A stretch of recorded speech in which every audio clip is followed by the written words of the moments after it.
Dear students, अब बात करते हैं यूरेनियम के आइसोटोप्स की। यूरेनियम के याद रखें 3 आइसोटोप्स होते हैं जिनका एटॉमिक नंबर 92 होता है।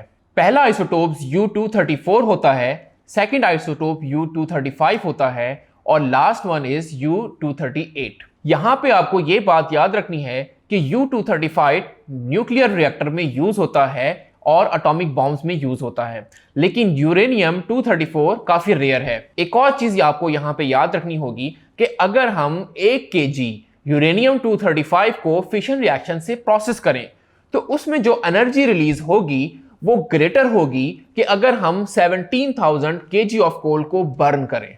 डियर स्टूडेंट्स, जब भी यूरेनियम 238 डिके होता है थोरियम में, तो उसमें से कुछ अल्फा पार्टिकल्स रिलीज होते हैं।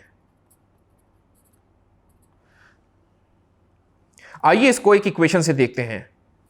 यूरेनियम विच इज 92 to 38, जब भी ये डिके होगा तो इसमें एक तो एलिमेंट बनेगा थोरियम का जिसका एटॉमिक नंबर 90 और एटॉमिक मास 234 होगा, और साथ साथ एक हीलियम का पार्टिकल निकलेगा और इसी को हम अल्फा पार्टिकल्स बुलाते हैं, बिकॉज हीलियम के ऊपर 2 पॉजिटिव चार्ज होते हैं क्योंकि वो 2 इलेक्ट्रॉन को इजीली लूज कर सकते हैं। तो यहां पे आपको इस इक्वेशन को समझना या याद रखना भी जरूरी है।